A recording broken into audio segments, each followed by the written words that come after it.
Upstate head coach, Creighton. I was really pleased with the start of the game. You know, you worry as the guys prepare to go home to see their families for a few days on what the level of focus will be. And it was a short prep, and you know, for a team that's averaging almost 12 3-point shots made a game, I thought we made a lot of those threes tough. They had 17 threes at halftime, only got 11 up the second half. And that was really our focus. And, you know, it was obvious from the start that the ball moved and the willingness to make an extra pass.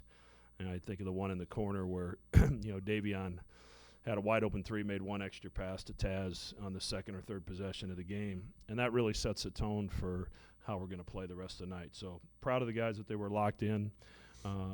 10-2 before Christmas.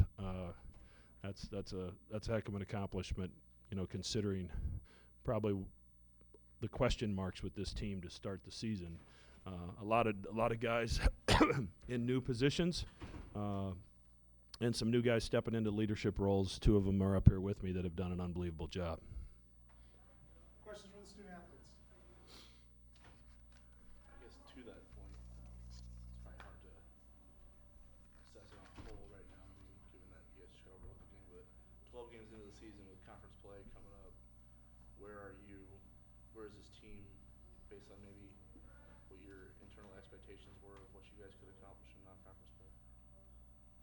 I think every night we wanted to come out and do our best and compete to the best of our ability. So, like Matt said, we weren't sure where we would be at Christmas time, but it's a great feeling to be 10-2 right now, and we're sitting pretty good and we're playing really well, and there's no better feeling than going into Big East play like a train. So we're excited, we're ready. Get to go home, see our families a little bit, come back and get ready to work. Yeah, I think along that point, we definitely knew we had a pretty balanced team, and like Mac was saying, the way we're sharing the ball is really great. I mean, just looking down, we had 32 assists, 7 turnovers. That's pretty awesome basketball. So we're really playing well together, and that's pretty great to see. And we kind of knew that coming in. We had a chance to do that, and the way we played in non-conference has been pretty big, so it's exciting. Yeah, Toby, just describe the start that you guys got off to that Mac referenced. What you guys do well in a lot of things, I'm sure, but what stuck out to you about the way you guys started the game? We've been starting off pretty fast, and our transition game is definitely getting to people. I'd say that's probably one of the best things we've been doing lately is running and getting those easy buckets. Obviously, there's a lot of good things we're doing right now, whether it's sharing the ball, shooting the ball, that need to keep going. But we've really, excuse me, we really stepped it up on the defensive end and try to pride ourselves on the defensive end. So there will be that game where we don't shoot well, and we can win that game on our defense and from our stout that the coaches help us prepare for every game. So there's a lot of things that we've been doing well, and hopefully we can continue to do that. Like I said, we're going home for a little bit and get our minds off the game a little bit, but we'll come back and get ready for Seton Hall. Hey Toby, if there's a checklist for this next week, what's the one or two things at the top of it you guys kind of do before Big East play starts? First off, I'm gonna get home and give my mother a hug. It's been a while since I've seen her. But basketball-wise, obviously, we're going home for 3 days, and we gotta be smart. We need to get in the gym a couple days. Obviously, taking the day off won't be bad for us, and being with our family. But I think a real crucial thing for us is to get into the gym for those 2 days. We don't want to come back, like Matt said, in the locker room a little slow and have to work back into everything. So if we can get in the gym a little bit or get on a bike or an elliptical or something and keep our heart rate up a little bit, that's going to be the most beneficial thing for us when we go into Seton Hall. Tyler, a lot of guys have mentioned this year that whether it's during a game, saying something, or in practice, just trying to provide some encouragement. I guess how do you see your role, and how have you tried to help this team, even though you may have not gotten the minutes that maybe you had hoped for? Yeah, I'm just trying to mainly be the vocal leader on the team as much as I can. We've got 4 seniors on this team, and we've got 4 good captains on this team, and so we've all lead in our different ways, and I'm just trying to be as most vocal as we can, because that's something I think we can improve on, is our talking on defense especially. So the more vocal we can get, and just kind of encouraging the young guys especially, because we've had some young guys step in and give us some big minutes, and obviously as the season goes on, they might hit some bumps in the road, but that's just, where the older guys have to help them, keep encouraging them, like you said. So, yeah, I've just tried to embrace any role I can do and just stay ready to go. I feel like you guys are more louder on the bench. Yeah. I mean, yelling out plays. I don't know that's not just you, but can you sense that too? Are you guys more engaged on the bench? Yeah, I think the last 4 games especially, because we hit a lull, after probably like 6 games where we weren't talking, we weren't, helping each other out on defense. So we really tried to emphasize that the last 4 or 5 games, and we've done a little bit better job, and I think we can keep getting better, which is exciting. Was it nice to see one go in, Toby? That 3-point. It was nice to see one go in. And I know I was having I think I was 0 for 3 the last couple of games, so I had to get one up before I had to go out. So, yeah, it was nice to see one go in, and there'll be plenty more, I can promise you that. Take 2 more for the student athletes. You guys have kind of controlled the games the last few games, first half. The second half, when you've come out, maybe a little bit of a lull. What do you count for that, or what can you do to shore that up? Well, today I'll take blame for that. I obviously got big-bodied a little bit here in the beginning of the second half, and I got to be better. But yeah, Matt has addressed it multiple times that we come out of the locker room a little slow, a little sluggish, and we got to know that we got to come out. My dad always told me that we got to get the shovel out and bury them. So we got to have that mentality every time we come out of the locker room, whether we're up 10, up 20, or down 5. We got to have that mentality. But for today, that was definitely my fault, and I'm going to learn from my mistakes and get better. That's for sure. Last question. Thanks, gentlemen. Thank you. Merry Christmas, boys. Tell your family. Merry Christmas. Safe travels. Questions for Coach?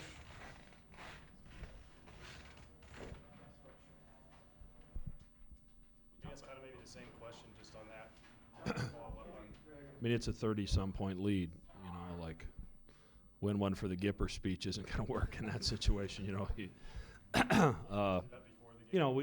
One thing I talked about at halftime, they'd only made 4 threes in the first half, and I said we want to give up 4 or less made again in the second half, and they only got 1. Now, to their credit, they kind of got away from shooting them and tried to get it inside. I think I had our guys so focused on trying to take away the 3-point shot that we put Toby in some isolations, and Diggs made a couple nice plays. So, we haven't started great with the big leads. On the other hand, against Nebraska, we were down 5, and we started great to start the second half. So, it's I trust the guys, and there aren't a lot of adjustments that you're going to make when you're up 20 or 30 points. You're going to kind of stick with what you're doing, and try to keep it simple. And in their mind, tonight they know, like, hey, I got 5 or 6 minutes and I'm done. So it's human nature not to probably be as locked in as you need to be. And if we continue to have problems with 30-point leads at halftime, I'll take it. What do you think of your team's ability to make other teams take away strengths? I mean, you mentioned that UC Upstate is a 3-point shooting team. You take that away. Eric Neal obviously is a big catalyst for UT Arlington. He struggled.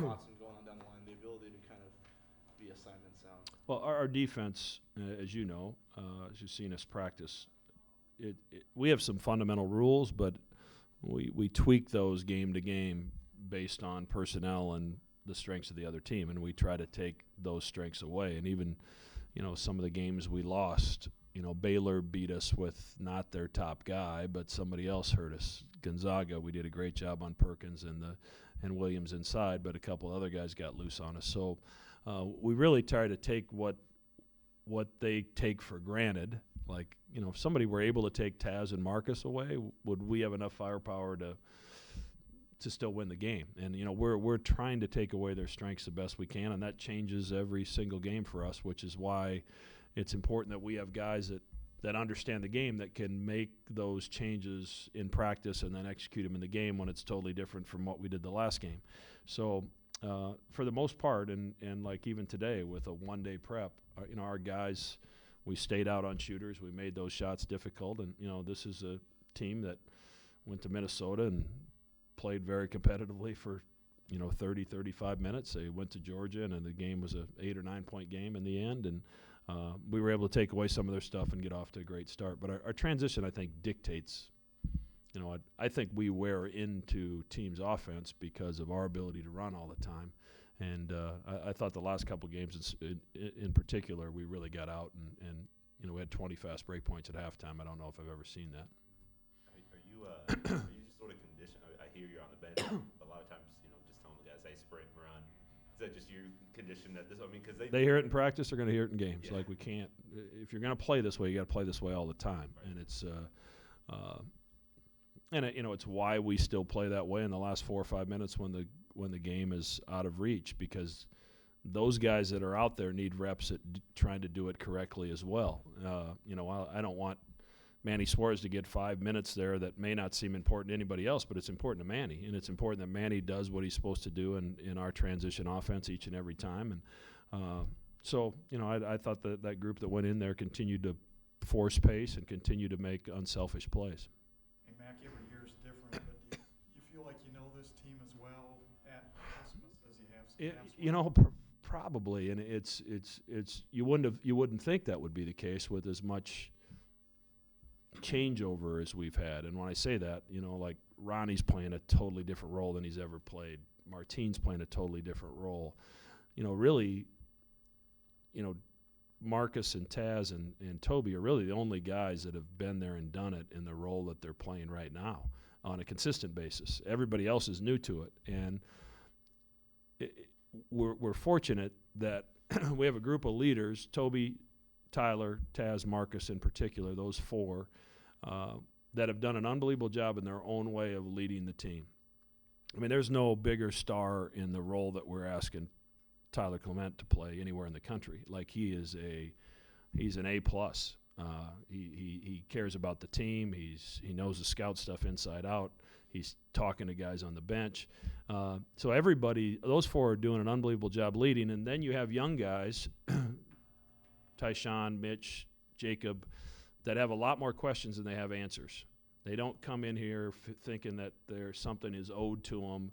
They want to earn it. They want to learn. They want to get better. They love to watch film. They love to be in the gym. And because of that, it all fits. And it's a really connected group. And, Coach Cross said it after the game with Arlington about how it appears. I mean, it's the best compliment I've ever gotten for one of my teams, that we appear connected and we appear to be a team that nobody cares who gets the credit, they just want to win. And really, that's what our culture is all about. That's what I want it to be.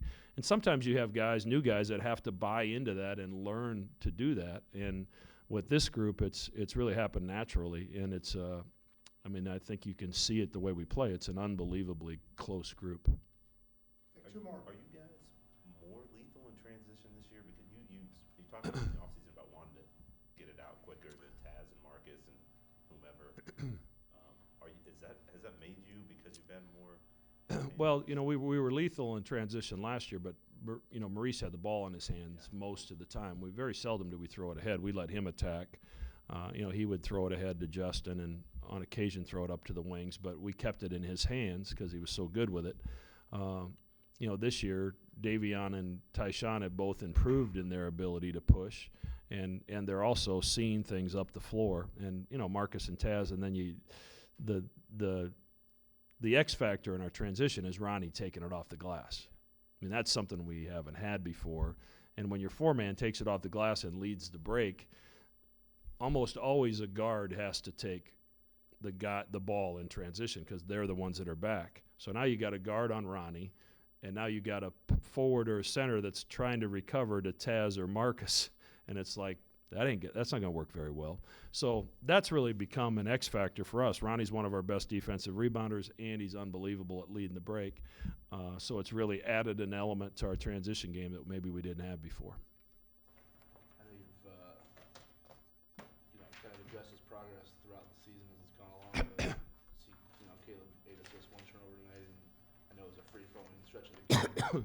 Yeah, I've seen a performance like that before for conference play. Yeah, it's just good to get him out there. It's been I feel awful for the kid because it's beyond his control, and it's the injuries have been tough. We've asked him to play in the scout team when he's been healthy, and that's hard it's a hard pill to swallow. But he's handled it with a lot of maturity, and nights like tonight are going to be beneficial to him. if and when the opportunity comes, he's going to be more ready. So I'm proud of the way that he's handled a very difficult situation. Thanks, Coach. Merry Christmas, everybody.